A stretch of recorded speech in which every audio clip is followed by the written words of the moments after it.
Praise the lord. Revival voice TV program చూస్తున్న మీ అందరికీ మా హృదయపూర్వక వందనాలు తెలియజేస్తున్నాం. ఇప్పుడు మా నాన్నగారు బిషప్ కొత్తపల్లి సుధాకర్ పాల్ గారు వాక్యాన్ని అందిస్తుండగా మీరందరూ శ్రద్ధగా విని దైవ దీవెనలు పొందండి. మన యొక్క లక్ష్యం ఏమిటంటే మనుషుల హృదయానికి దగ్గరగా వెళ్ళటాను చాలామంది ప్రయత్నిస్తారు. అంటే దాని అర్థం ఏంటంటే ఒక మనిషి మీకు నచ్చినప్పుడు ఆ మనిషికి తగ్గట్టుగా ప్రవర్తించి వారి హృదయానికి దగ్గరగా వెళ్ళడానికి మనం ప్రయత్నిస్తాం. వారి హృదయాలోచనలు గమనించి వారికి ఇష్టాయిష్టాలను మనం గమనించి వారికి ఇష్టమైన పనులే మనం చేస్తూ ఏ విధంగా అయినా వారి హృదయాలను మెప్పించాలని వారి హృదయానికి దగ్గరగా వెళ్ళి ఏ విధంగా అయినా వాళ్ళ యొక్క మన్ననలు పొందాలని, ఏ విధంగా అయినా సరే వారి యొక్క ప్రశంసలు పొందాలని, వారి మంచివారు అనిపించుకోవాలన్నట్లుగా మనం ప్రయత్నిస్తూ ఉన్నాం. ఈ లోకంలో ఏ మనుషులైనా ఒకవేళ ఈరోజు నిన్ను మంచివాళ్ళు అనొచ్చు, రేపొద్దున ఒకవేళ నీ జీవితంలో ఏదైనా అనుకోని సంఘటన జరిగినప్పుడు కానీ, వాళ్ళకి అర్థం కాని సంఘటన, అనుకోని సంఘటన అనొద్దు కానీ వారికి అర్థం కాని సంఘటన జరిగినప్పుడు వారికి చాలామంది నిన్ను అపార్థం చేసుకోవడానికి చాలా అవకాశాలు చాలా మెండుగా ఉన్నాయి.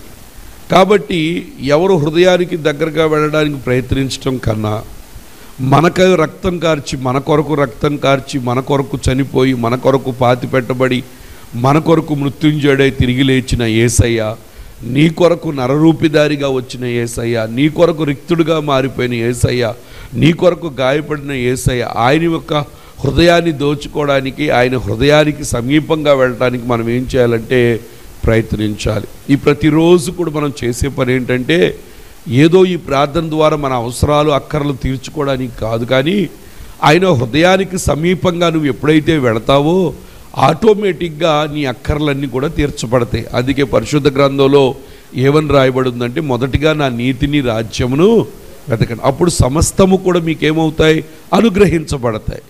కాబట్టి మొదటిగా ఆయన హృదయాన్ని మనం వెతకడం నేర్చుకోవాలి. చాలామంది ఏం చేస్తున్నారంటే ఆయన హృదయాన్ని వెతకకుండా, ఆయన హృదయానికి సమీపంగా వెళ్లకుండా, శిష్యుడైతే ఆయన హృదయాన్ని ఆనుకుని పడుకున్నాడు, ఆయన ఆ గుండెల మీద ఆనుకుని పడుకున్నాడు యోహాన్. దేవునికి స్తోత్రాలు చెల్లిద్దాం. ఎప్పుడైతే ఆయనకి దగ్గరగా ఉంటామో ఆయన స్వరాన్ని మనం వినగలుగుతాం.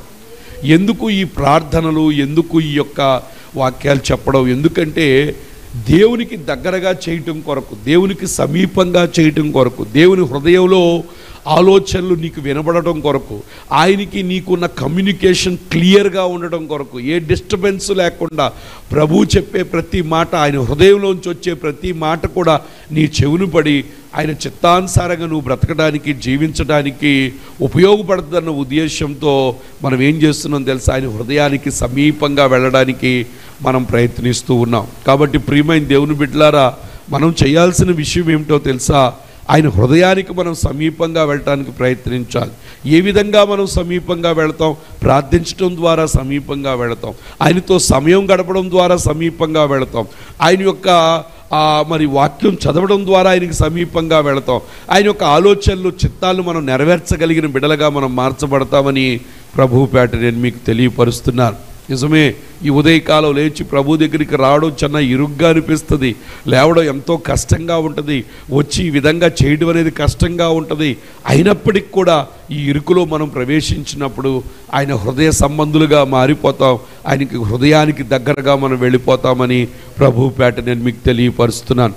కాబట్టి మన అంతిమ లక్ష్యం, అంతిమ గోల్ ఏంటో తెలుసా, ఆయన హృదయానికి ఎప్పుడు కూడా మనం సమీపంగా ఉండటానికి మనం ప్రయత్నించాలి. దేవునికి స్తోత్రాలు చెల్లిద్దాం. అందుకే ఒక వాక్యాన్ని చూద్దాం. చూడండి, యెషయా గ్రంథం 55 అధ్యాయం 6వ వచనంలో ఉంది. యెషయా గ్రంథం 55 అధ్యాయము ఒక వచనం ఉంది. యెహోవా మీకు దొరుకు కాలమనందు ఆయనను వెతుకుడి, ఆయన సమీపములో ఉండగా ఆయనను వేడుకొనుడి. చూసారా, యెహోవా మీకు దొరుకు కాలమునందు ఆయనను వెతకండి. నిజంగా దేవుడు మనకు దొరికే కాలంలో మనం వెతకాలి. ఎప్పుడైతే వెతుకుతామో ఆయనకి సమీపంగా వెళతాం. ఆయన సమీపంగా ఉండగా ఆయనను వేడుకొనిడి, ఆయన మీకు దగ్గరగా ఉండగానే మనం ఏం చేయాలంట, వేడుకోవాలి. ఇది సమీపంగా ఉన్న కాలం, మనతో ఆయన మాట్లాడే కాలం ఇది. ప్రభు యొక్క కృపాయుగంలో మనం ఉన్నాం. పరిశుద్ధాత్మ యొక్క నడిపింపులో మనం నడుస్తూ ఉన్నాం. కాబట్టి ప్రభు చాలా సమీపంగా మనకు దగ్గరగా ఉన్నారు. నిజముగా మొర్రపెట్టు వారికంటే ఆయన చాలా సమీపంగా ఉన్నారండి. కాబట్టి ఈయన దొరికే కాలంలోనే మనం వెతకాలి.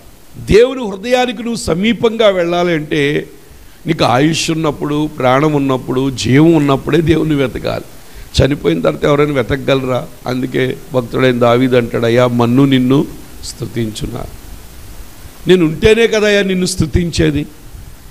నిజంగా సాతానుగాడు ఈ రోజుల్లో ఏం చేస్తున్నాడో తెలుసా? చాలా తెలివిగా వాడు అజ్ఞానంగా మనుషులను అజ్ఞాన స్థితిలోకి నడిపించి సమయాన్ని సద్వినియోగం చేసుకోకుండా ఈ యొక్క తాత్కాలికమైన ఈ యొక్క శారీరక నిద్రలోకి చాలామందిని కూడా నెట్టివేస్తూ ఉన్నాడు.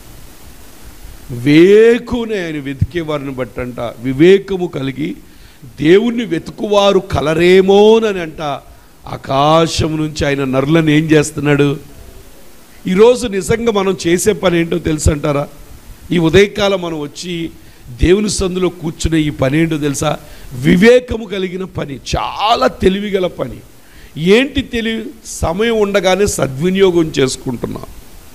ఆయన దొరికే కాలంలో ఆయన ఏం చేస్తున్నాం? మనం ఆయన వెతుకుతున్నాం. దేనికి స్తోత్రాలు. ఎందుకు వెతుకుతున్నాం? ఆయన హృదయానికి దగ్గరగా వెళ్ళాలని, ఆయనతో సంబంధాలు పెట్టుకోవాలని, ఆయన చాటునే బ్రతకాలని.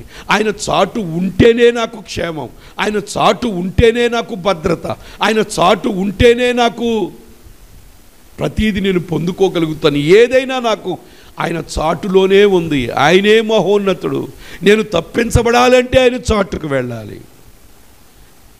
ఏ విపత్తు రాకుండా ఉండాలి అంటే ఆయన చాటుకు నేను వెళ్ళాలి అని చెప్పి మనం ఏం చేస్తున్నాం తెలుసా?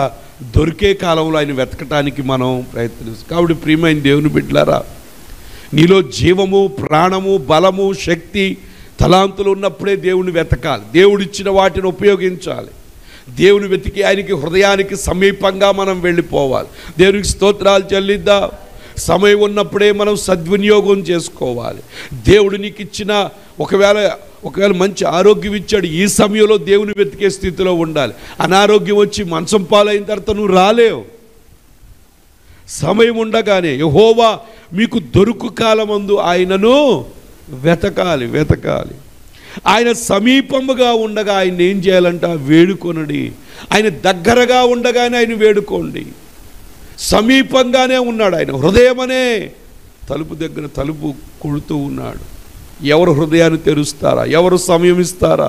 ఎవరితో నేను మాట్లాడాలా? ఎవరు వారితో కూర్చుని భుజించాలా?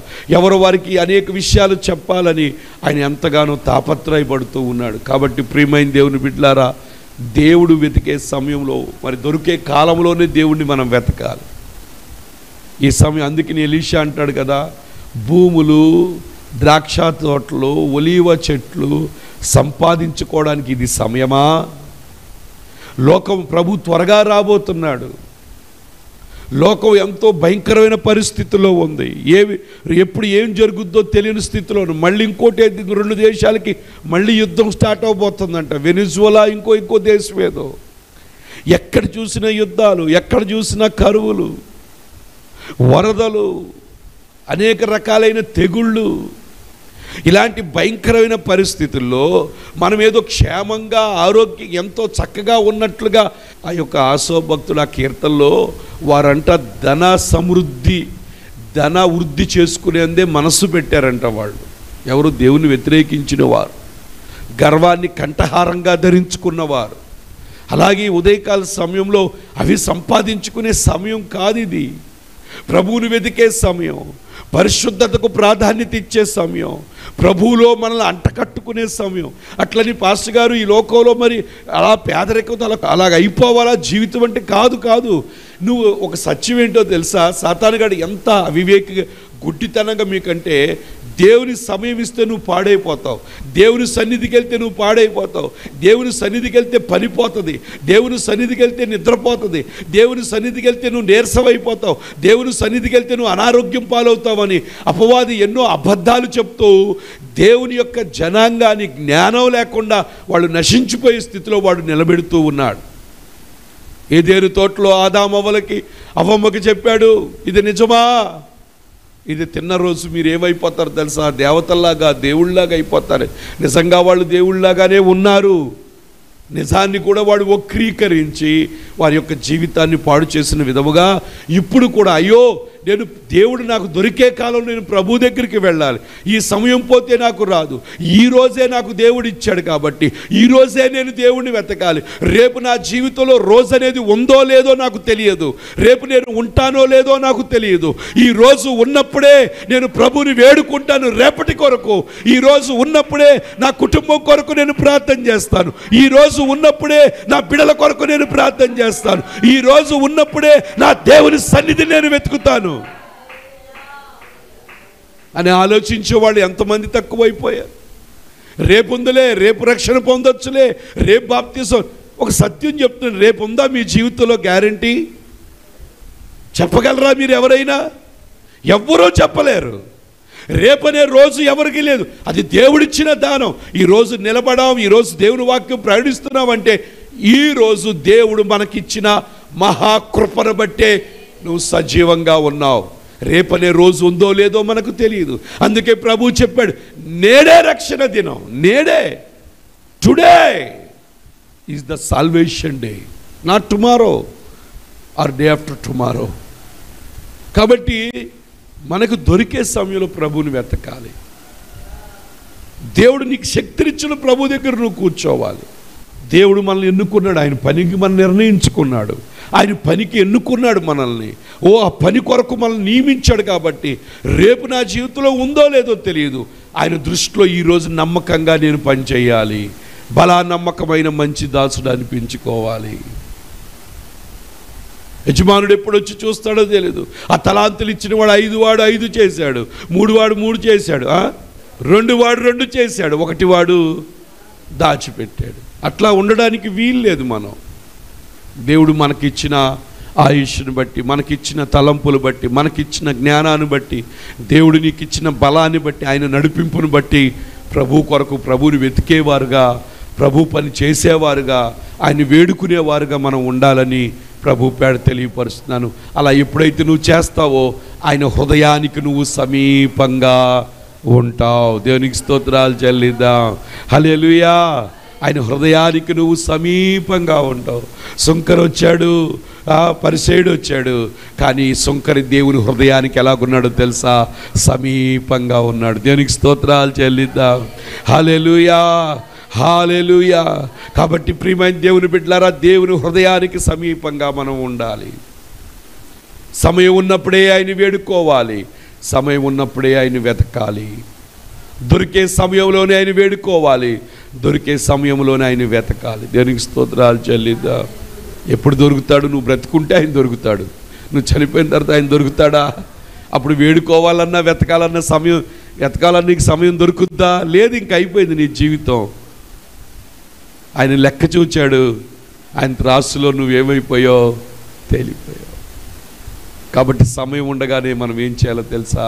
చేయాలి. తర్వాత చూడండి ఇంకో మాట, ఇర్మియా గ్రంథం 29వ అధ్యాయము 12 నుంచి 14 వచనాలు చూడండి. మీరు నాకు మొర్ర పెట్టుదురేమోనని, మీరు నాకు ప్రార్థన చేయుచు ఒత్తురేమోనని నేను మీ మనవని.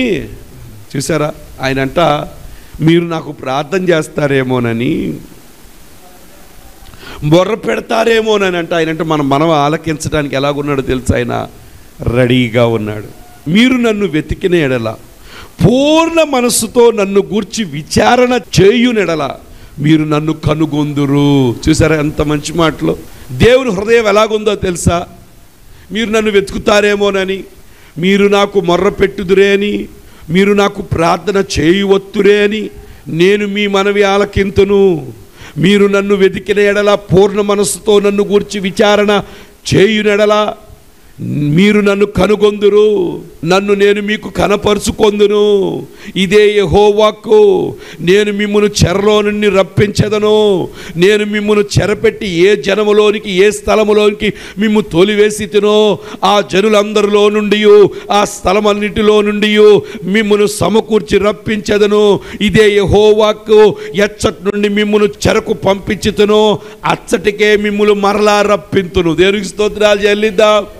అంటే విడుదల పొందాలి అంటే ఖచ్చితంగా ఏం చేయాలి? దేవునికి మొర్ర పెట్టాలి, దేవుని హృదయానికి సమీపంగా ఉండాలి. నీ హృదయము, నీ మొర్ర ఆయన హృదయంలోకి చొచ్చుకుపోవాలి. ఆయనని వెతకాలి, ఆయన బతిమలాడుకోవాలి. ఆయన చెప్తున్నారు, మీరు ఒకవేళ నన్ను మొర్ర పెడతానికి వస్తారేమో, మీ ప్రార్థన ఆలకించాలని నేను రెడీగా ఉన్నాను. మీరు నన్ను వెతకడానికి పూర్ణ మనసుతో నన్ను గూర్చి విచారణ చేయురెడలా మీరు నన్ను కనుగొంటారు. ఖచ్చితంగా మీరు మొర్ర పెడితే మీ ప్రార్థన నేను వింటాను. మీరు నా దగ్గర విచారణ చేస్తే మీరు నన్ను కనుగొంటారు. నన్ను నేను నేను మీకు కనపరుచుకుంటానని ప్రభు సెలవిస్తు. ప్రియమైన దేవుని బిడ్డలారా, చూసారా దేవుని హృదయం ఎట్లాగుందో? నువ్వు మొర్ర పెడితే నీకు జవాబు ఇవ్వాలని రెడీగా ఉన్నాడు ఆయన. ఆయన హృదయంలో నుంచి నువ్వు మొర్ర పెడితే ఆయన హృదయానికి సమీపంగా వెళ్ళిపోతావు. ఆ హృదయంలోంచి ఆయన జవాబు రావటానికి రెడీగా ఉంది. అంతేకాదంట, ఆయన నీకు కనపరుచుకోవాలని ఆయన ఎంతో ఇష్టంగా ఉన్నాడంట. నువ్వు ఎక్కడ ఇరుక్కుపోయే వాటి నుంచి బయటికి లేవనెత్తాలని ఆయన ఇష్టపడుతున్నాడు. ఏమన్నాడు తెలుసా? నేను మిమ్మల్ని చెరలో నుండి రప్పించదను, నేను మిమ్మల్ని చెరపట్టి ఏ జనుల్లోకి, ఏ స్థలము మిమ్మల్ని తోసివేసితనో ఆ యొక్క జనులందరిలో ఉండి, ఆ స్థలములో ఉండి మిమ్మల్ని సమకూర్చి. అంటే ఈ యొక్క వాక్య ప్రకారం ఏంటో తెలుసా? నీ ప్రార్థన వినాలని ఆలకించడానికి రెడీగా ఉన్నాడు. రెండోది, నిన్ను ఆయన కనపరుచుకోవాలని ఇష్టపడుతూ ఉన్నాడు. మూడోది ఏంటో తెలుసా? నిన్ను విడిపించాలని ఇష్టపడుతూ ఉన్నాడు.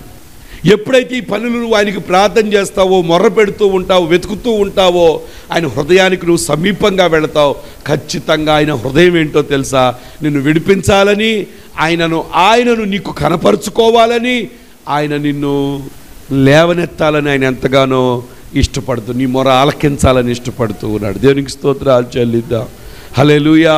కాబట్టి ప్రియమైన దేవుని బిడ్డలారా, ఎప్పుడైతే ఈ పనులు మనం చేస్తామో ఆయన హృదయానికి మనం సమీపంగా ఉంటాం. ఆయన హృదయానికి సమీపంగా ఉంటాం. ఆయన హృదయానికి ఎంత సమీపంగా ఉంటావో అంత విడుదల నీకు పొందుద్ది. ఆయన హృదయానికి ఎంత సమీపంగా ఉంటావో నీ పరిస్థితులన్నీ కూడా మళ్ళీ మళ్ళీ మళ్ళీ దేవుడు లేవనెత్తుతాడు. నువ్వు ఎంత సమీపం. చాలామంది ఆర్థిక పరిస్థితులు ఇరుక్కుపోయారు, రోగాలతో ఇరుక్కుపోయారు, ఒక సాతాను చేత చెరపట్టబడిన స్థితిలోకి వెళ్ళిపోయారు. ఎందుకు వెళ్ళిపోయారో తెలుసా? మీరు జీవజల ఓటనైనా యెహోవాను మీరు విసర్జించారు.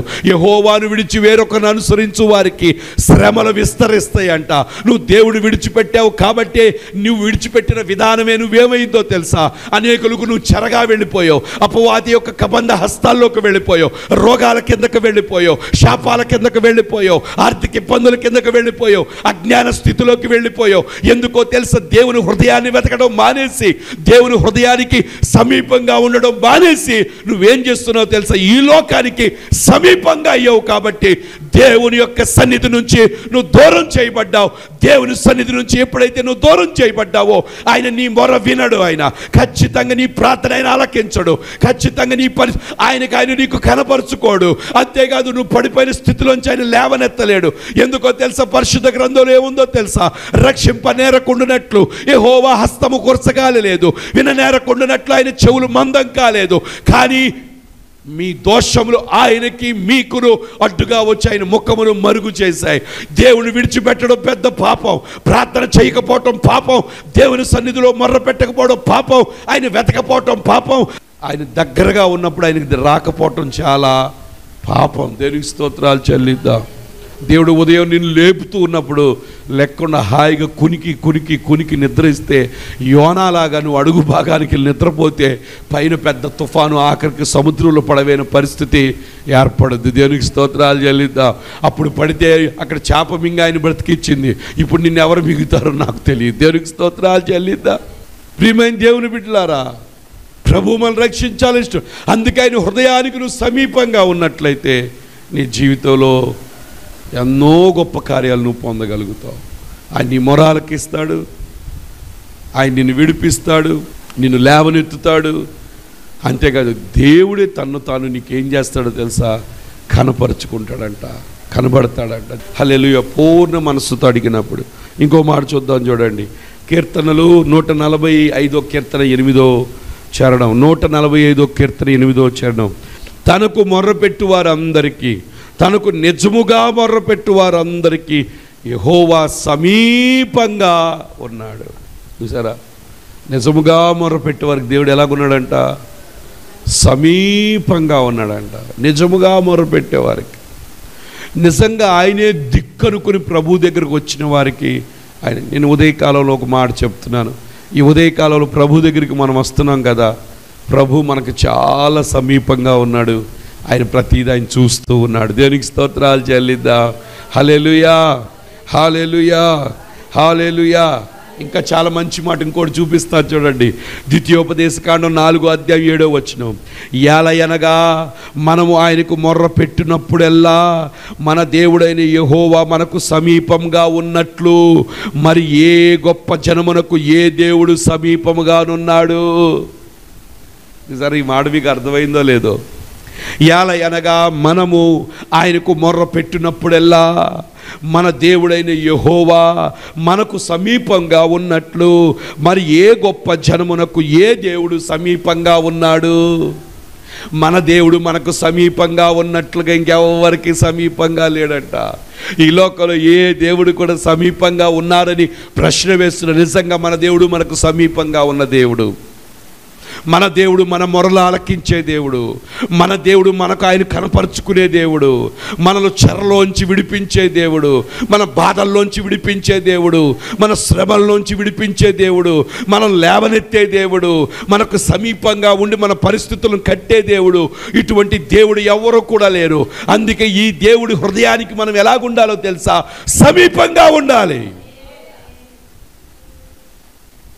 దావీదు దేవుడే అంటాడు తెలుసా, నా హృదయానుసారుడైన మనుష్యుడిని నేను కనుగొన్నాను అన్నాడు.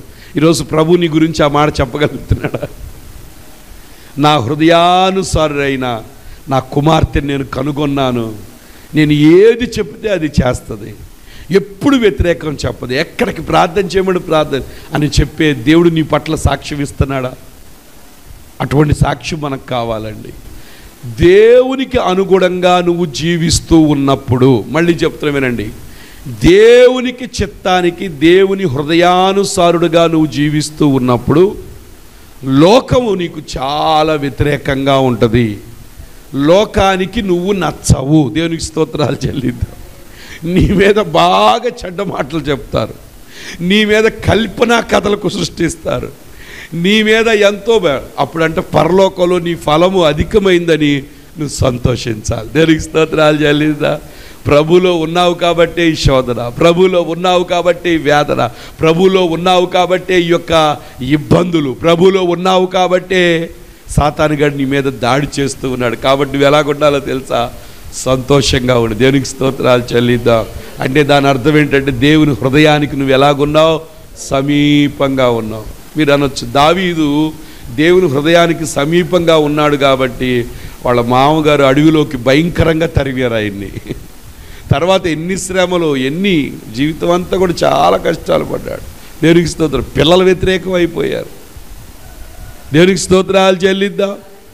దేవుని హృదయానికి మీరు అనొచ్చు, పాస్టర్ గారు మరి అంటే ప్రభువుని నమ్ముకున్నాక ఇంకా శ్రమలేనా అంటే, ప్రభువుని నమ్ముకున్నాక శ్రమలు వస్తాయి, కానీ ప్రతి శ్రమలో మనకు జయమే. దేవునికి స్తోత్రాలు చెల్లిద్దాం. పిల్లోడు చదువుతున్నప్పుడు పరీక్షలు రాకుండా ఏ స్కూలు ఏ కాలేజీ ఉండదు. పరీక్ష వచ్చింది కదా అని వాడి జీవితం వ్యర్థమని అర్థమా? కాదు. ప్రతి పరీక్ష ఆ వ్యక్తిని ఇంకొక స్థాయిలోకి తీసుకువెళ్తుంది. చాలా మంచి మాట వచ్చింది. ప్రతి పరీక్ష నిన్ను ఇంకొక స్థాయిలోకి తీసుకువెళ్తుంది. కాబట్టి నీ జీవితంలో ఈరోజు ఎటువంటి పరీక్ష గుండా నువ్వు వెళుతున్నావు, ఎటువంటి గాఢాంధకారపు లోయలో నువ్వు వెళుతున్నావేమో, ఒకవేళ గాఢాంధకారం నిన్ను కమ్ముకుందేమో, అగమ్య గోచరమైన స్థితిలో నువ్వు ఉన్నావేమో, ఎర్ర సముద్రం లాంటి పరిస్థితి ముందు నువ్వు నిలబడ్డావేమో. కానీ ఈ ఉదయ కాలంలో ఒక శుభవార్త ఏంటో తెలుసా? ఎర్ర సముద్రం సముద్రంగా లేదు, అది 2 పాయలుగా చీలిపోయింది. గాఢాంధకారంగా లేదు, వెలుగు ప్రకాశించింది. ఖచ్చితంగా దేవుడు నీ జీవితంలో ఏ స్థితిలో నువ్వు వెళుతూ ఉన్నావేమో ప్రభు నిన్ను చేయి పట్టుకొని పరిస్థితిని కూడా ఆయన దాటించబోతున్నాడు. ఎందుకో తెలుసా? ప్రతి ఒక్క శోధన తర్వాత గొప్ప ఆశీర్వాదం ఉంది, ప్రతి శోధన తర్వాత గొప్ప దీవెన ఉంది, ప్రతి శోధన తర్వాత గొప్ప మేల్కొల్పు ఉంది. హల్లెలూయా. అంటే దేవుడు నీకు మేలు చేయబోతున్నాడు. దేవునికి స్తోత్రాలు చెల్లిద్దాం. ఆ శోధన నిన్ను మేలులోకి నడిపించబోతుంది. ఆ శోధన నిన్ను ఇంకొక స్థాయిలో నిన్ను నిలబెట్టబోతుంది. ఆత్మీయ స్థితిలో ఉన్నతమైన స్థానంలో నిన్ను నిలబెట్టబోతుంది. కాబట్టి నువ్వు ప్రతిదాన్ని బట్టి భయపడొద్దు. దేవునికి స్తోత్రాలు చెల్లిద్దాం. నువ్వు చేయాల్సిన పని ఏంటో తెలుసా? దేవుని హృదయానికి సమీపంగా ఉన్నావా లేదా అని నువ్వు చూసుకోవాలి. దేవుని హృదయానికి సమీపంగా ఉండాలి అంటే ప్రభు సన్నిధిలో నువ్వు సమయాన్ని, దానియేలంటే 3 మారు ప్రార్థించేవాడు, దావీదంటే 7 మార్లు దేవుని సన్నిధిలో సమయం ఉన్నగా ఆ సమయం అయినా. ఇర్మియా అంటే తన తలను జలమయంగా చేసుకున్నాడంటే ఇశ్రాయేలు కొరకు. దేవునికి స్తోత్రాలు చెల్లిద్దాం. ప్రియమైన దేవుని బిడ్డలారా, ప్రభు కొరకు మనం దేవుని హృదయాన్ని వెతికేవారుగా ఆయన సమీపంగా ఉండేవారు. ఎందుకంటే ఇటువంటి దేవుడు ఎక్కడ కూడా లేడు. దేవునికి స్తోత్రాలు చెల్లిద్దాం. ఏలయనగా మనం ఆయన మొర్ర పెట్టినప్పుడల్లా మనకు దేవుడని యెహోవా మనకు సమీపంగా ఉన్నట్లు. అంటే దీని అర్థం ఏంటంటే మనం ప్రార్థన చేస్తున్నప్పుడల్లా ప్రభు మన పక్కనే ఉన్నాడు. దేవునికి స్తోత్రాలు చేయాలి. మన మాటలన్నీ వింటున్నాడు ఆయన. ఖచ్చితంగా వాడికి జవాబిస్తాడు దేవుడు. దేవునికి స్తోత్రాలు చేయాలి. ఇందా చదివాం కదా. ఇప్పుడు మీకు ఒకటి దొరికింది. ప్రభువా, నీకు మొర్ర పెడితే జవాబిస్తానన్నావు, నిజంగా మొర్ర పెడితే నిన్ను నువ్వు కనపరుచుకుంటానన్నావు, విడిపిస్తానన్నావు కదా నాయన. ఇదిగో ఇర్మియాలో నువ్వు 29లో చెప్పినట్లుగా, అయ్యా నాకు సహాయం చేయవా అని నువ్వు అడిగితే ఆయన హృదయానికి సమీపంగా వెళ్ళిపోతావు. ఆ హృదయంలోంచి జవాబు నీ హృదయంలోకి, నీ ఆత్మలోకి ట్రాన్స్ఫర్ అవుతుంది. ఆ పరిస్థితి గురించి దాని యొక్క జవాబు నువ్వు పొందుకోగలుగుతావు. దేనికి స్తోత్రాలు చెల్లిద్దాం. హల్లెలూయా. కీర్తనలు 14:2 ఉంది. వివేకము కలిగి దేవుని వెతుకువారు కలరేమో అని, యెహోవా ఆకాశము నుండి చూచి నరులను. దేవుని వెతికేవారే దేవుని హృదయానికి సమీపస్తులు. దేవుని వెతికేవారే దేవుని హృదయానికి సమీపస్తులు. కాబట్టి దేవుని హృదయానికి నువ్వు సమీపంగా ఉండాలి అంటే నువ్వు దేవుని సన్నిధిని, అందుకనే దుప్పి నీటి వాగుల కొరకు ఆశపడుతున్నాడు. దేవా, నా ప్రాణము నీ కొరకేమైందో తెలుసా? తృష్ణ గొనుచున్నది, ఆశ గొనుచున్నది. అటువంటి స్థితిలోకి మనం వెళ్ళిపోవాలి. దేవునికి స్తోత్రాలు చెల్లిద్దాం. సమూయేలు ప్రవక్త అంటాడు, నేను మీ పక్షాన ప్రార్థన చేయకపోతే పాపం చేసిన వాడిని అయితిని. నిజమే. మన ప్రాంతం కొరకు మనం ప్రార్థన చేయాలి, మన బిడ్డల కొరకు మనం ప్రార్థన చేయాలి. ఈ ఉదయకాలం ఎందుకో తెలుసా? ఈ ప్రాంతానికి దేవుడు మన ఒక లైట్ హౌస్గా పెట్టాడు. మీ కుటుంబానికి ఒక లైట్ హౌస్గా నిన్ను పెట్టాడు. మీ యొక్క వాడకట్లో నువ్వే ఒక లైట్ హౌస్గా. ఆ వచ్చే పడవలు ఆ ఒడ్డును చిక్కుకోకుండా వారి ప్రయాణం సాఫీగా వెళ్ళడం కొరకు ఈరోజు మనం ఇక్కడ చేస్తున్న ప్రార్థన ఎన్నో కుటుంబాలకి ఒక మార్గాన్ని ఏర్పరుస్తూ ఉంది. ఎంతోమంది బంధకాలు తెంచుతూ ఉంది. ఈ ప్రాంతంలో ఆత్మీయ వాతావరణం, ఆత్మీయ వలయాన్ని ఇక్కడ క్రియేట్ చేస్తూ ఉంది. దేవుని కృపను ఇక్కడ తీసుకొస్తుంది. ఆ కృప అనేకుల్ని రక్షిస్తూ ఉంది. దేవునికి స్తోత్రాలు చెల్లిద్దాం.